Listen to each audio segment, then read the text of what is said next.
አንዳንድ ሰዎች በኢትዮጵያና በኤርትራ መካከል ችግር የተፈጠረው የኢትዮጵያ መንግስት የቀይ ባህር ጥያቄ ስላነሳ ነው ብለው ይላሉ፣ ያስባሉ፣ ይተነትናሉ።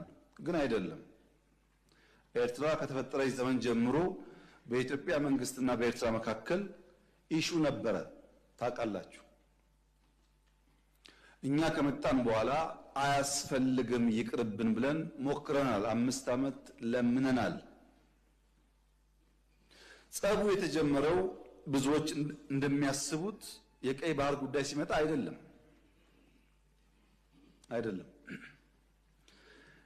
በትግራይ ውጊያ ሲጀመር የመጀመሪያው ዙር ውጊያ ሽሬ ካስለቀቅን በኋላ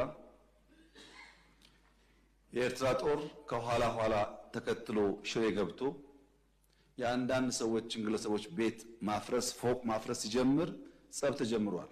አልተናገርንም እንጂ አክሱም ይዘን ስናልፍ አክሱም ገብቶ ወጣቶች በጅምላ ሲረሽን ጸብ ተፋፍሟል። አድዋን ይዘን ስናልፍ አድዋ ሄዶ ፋብሪካዎች ሲፈታታ ሲሰርቅ ጸብ ተጋግሏል።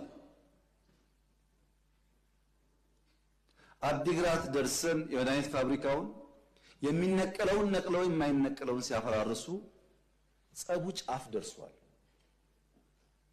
ግን የኢትዮጵያ መንግስት ያኔ በዚህም ለመዋጋት ብቃት አልነበረውም። ውስን ኃይል ነበረ። ሽሬን ከያዝን በኋላ ያጠቃነውን ጣት እንከተል ነበር እንጂ የያዝነውን ቦታ እያጸናን አንሄድም። አክሱም ወጣቶች ሲገደሉ፣ አድዋ ሲዘረፍ፣ አዲግራት ሲዘረፍ በርካታ ኢንቮይ ወደ ኤርትራ ልኬያለሁ። የላኳቸው ሰዎች ገሚሱ አሁን ከኛ ጋር የሉም። ለምሳሌ ክቡር አቶ ገዱ ያኔ የውጭ ጉዳይ ሚኒስተር ነበሩ። ከአንዴም ሁለቴ ኤርትራ ልኬያቸዋለሁ። የላኳቸው የትግራይን ህዝቤን አታገሷቅሉ፣ ሀብቱን አትዝረፉ፣ ጸቡ ከቲፒኤልኤፍ እንጂ ከትግራይ ህዝብ አይደለም የሚል ነው። አቶ ገዱ አሁን እኛ ጋር የሉም። ግን ክር አላቸው፣ ህሊና አላቸው። ዛሬ ቢደብቁ በታሪክ ውስጥ ይወጣል። ለምን ጉዳይ ነው እንደተነጋገሩ እሳቸውም ያውቃሉ፣ ሻዕቢያም ያውቃል፣ እኛም እናውቃለን። አሉ፣ አልሞቱም። እሳቸው አክሰስ ይደረጋሉ፣ ሊናገሩ ይችላሉ። ለክራቸው ሲሉ፣ ለእምነታቸው ሲሉ ማለት ነው። ለምን ጉዳይ እንደሄዱ በእሳቸው መፈታት ሲያቅተው አቶ ደመቀ ልክ ያለው አቶ ደመቀ አሁን እኛ ጋር የሉም። በህይወት ስላሉ ለእምነታቸው ለሌላቸው ሊጠየቁ ይችላሉ። ለምን ጉዳይ እንደሄዱ ያውቃሉ። ከነሱም ውጭ አሁን ሲስተም ውስጥ ያሉ 2-3 ሰዎች ልክ ያሉ። ታስታውሱ ከሆነ መቀሌ ልንገባ ጥቂት ሲቀረን የ3 ቀን አልቲማተም ብለን አውጀን ነበር። ብዙ ሰው ሚስጥሩ አልገባውም። የቸገረን እኛ ሽሬን ስለቅ ከኋላ ይገባሉ፣ አክሱም ስለቅ ከኋላ ይገባሉ። አሁን መቀሌ ስንገባ ደግሞ ገብተው ትልቁን ከተማ ዳሜጅ ያደርጋሉ ብለን ከነሱ ጋር ከአሁን በኋላ ከወቅሮ እናልፋለን ብትሉ ወያኔ ትተን ወደ እናንተ ነው የምንዞረው ውጊያው ብለን ውቅሮ ላይ የሚጠብቅ ፎርስ አስቀምጠን ነው መቀሌ የገባ ነው፣ እንዳያልፉ ማለት ነው።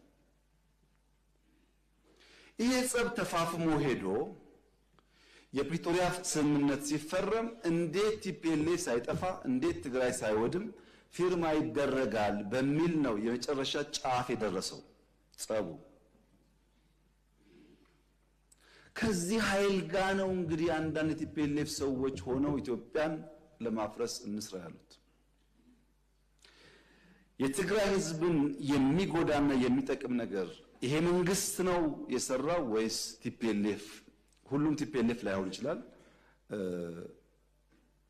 አክራሪ ቲፒኤልኤፍ በሚል ሊወሰድ ማን ነው የሚለውን ዛሬ ብዙ ኢሞሽን፣ ብዙ ፕሮፓጋንዳ፣ ብዙ ውሸት ስላለ ችግር የለውም። ነገ ግን ታሪክ ያወጣዋል።